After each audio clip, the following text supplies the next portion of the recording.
ها همسایه تینجه بالای کرش برام دسی ترسوندی ای بچه ای خوکت اینجه من از خونه اومدم ینگه سرم کدای خونه ختم اکا مست اومدی چی ینگم سرت کدای خونه نه ینگان مسومان مرای خونه سر کرد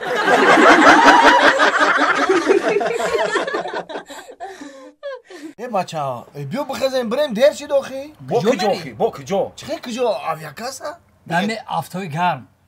خیلی چکو کنین؟ ای بچه این فکر کرده که حالی هم هموجا میره بلیت تیار میگیری ای بچه ای همیجا در واسپ شون اون روز ما زنگ زدیم کارمون بود چی؟ یا نه دلشا جون؟ آویاکاس شهنوزه دا آنا زنگ بزنی بلیتای ارزون در دا کورت بود میشه راست میگه اون روز هم دو داری مده این همیشه در واتساپ خطی بدم زنگ زدیم هم کسای همون شهنوزه دا بر رفت تمام خیلی رفتن چون میدونن خیلی باشه ما یاد بگیم مده زکات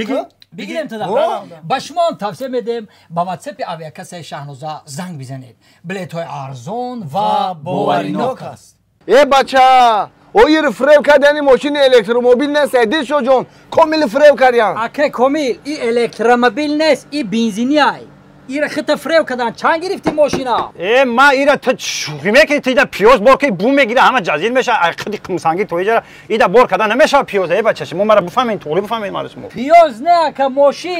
ماشین چند پول گرفتی ماشینا ای با تربوز واپشه بار کردن نمیشه تربوز تا شوخی میکنی داری 10 تربوز 15 تربوز نمیبره ینگه گوش کو گپی من اینمی تمام من اینمی یک گپ دارم من 2 ساعت پس میام میبینم تمام تمام باشه تمام ینگه تینجه از کجا تینجه بازار میرم چی میگن میگه کی بازار میرم انا من بازار برا خودش نرخ نمورا بفهمم اکی کامل یاد دقیقه کامل جون تینجه ینگه گجو بازار دا تینجه یک 10-15 تا موش 100 تا ترکن 1000 تا دیگر کایک میارم چو میکنی خدا ترکن موشو کایکا آخی صاحبی خانه گفت که خانه را چه خیلی سپاریده بودم همون خیلی قبول میکنم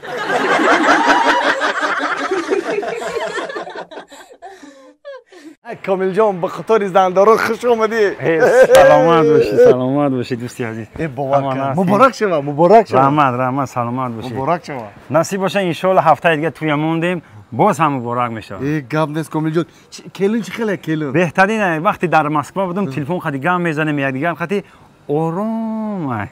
ای باور که خیلی بچه که نغزی بچه که خدا دادی همین آدمی نغز نه با آدمی نغز میغلطه ای باور که گپ نیست کامل جان باشه یک جون میریم خیلی یجوه ما هم میبینیم شاید کم تر صحبت میکنیم با یجوه میریم چی گفتی نه کامل جان اگه شما برای جوره گفتگوی ده شخص رو دیالوگ بینومن مالدیز این چیزا رو از سر گذروندگی میدونی رحمت ضروری کار کامل جان زنده باشی موفقیت باور که چه ارزوی داری جامعه عمل بشم زنده باشی رحمت سلام خب بچه خدا دیدی کامل جان ای کامل جان من برام که طاقتم طاق کامل جان کامل جان مودیس السلام سلام جان شیرین بشینیم قبول میندار نه از این استفاده تینجه اینا کیمیای اینا اومدم هفته دیگه توی مونم موندگیان میدونی آخی تو میدونی که توی موندن نصیب باشه با دبل کرانلی تا با آنم خیلی چیزا میبرن دنگل خطی میدونی آخی جون مرسی همین بعدی توی نصیب باشه خونم بیای لباس میارم تو بشوی آخی اوش کدام میتونی آخی اینی من اوش ناز میدم همین تمام خروکر پخته میتونی آخی یا جون مرسی دار تو جونم صادقه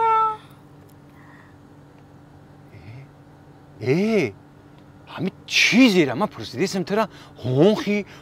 گفتیسی همین هونخی تو دا اودا چی دیگه آی آخی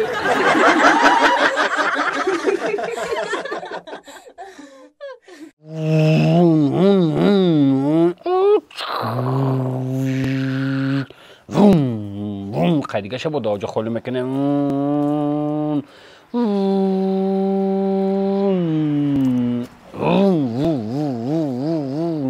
ای جون تو نگردم خیلی همین جدد اومده رسید رفتین که جوش مونده ای در نو ساعت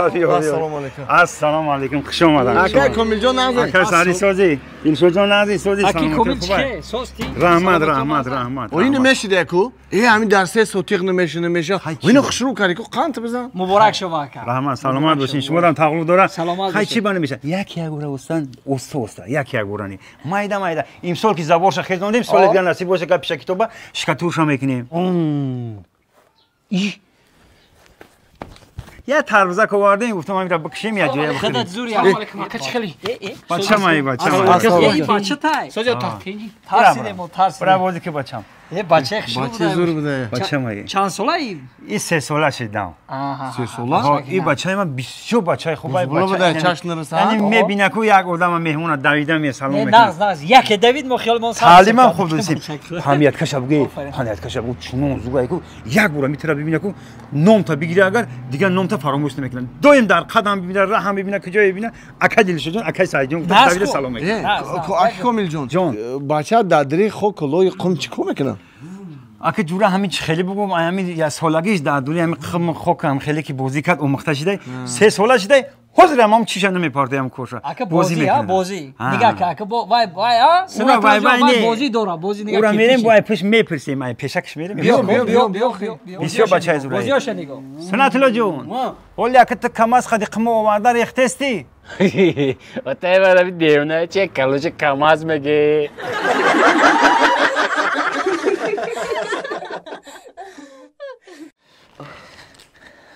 ها زمان شیشتیا روزی دراز خوب و چی به درانه میکشوی همین خزمانوک میزنم اینقدر از نوک زدید خودتان با کلید هست که کشوید درایی کلید هست گفته نمیکشوی او زنک مردم باید پیشواز گیره مردکا او کلید هست گفته دیگه نمیبروی ساعت چند شد؟ ساعت 12 شب همه خور رفتیم اوجه کار گفتنی چیز فهمو؟ کار مو مجلس بود کار با یه 12 شما زن خوابه و ما کار کنیم چی خوراک چی کدگی خیز یکم خوراک بیار خوریم که ما گشنیم خوراک مکرون پلاف کردیم خوردیم بچه کتی خوراک نیست خیز خوراک ما گشنگی ده مردگی ما چی خیز شد مکرون پلاف همه تختون زده اومده هیچ نمونده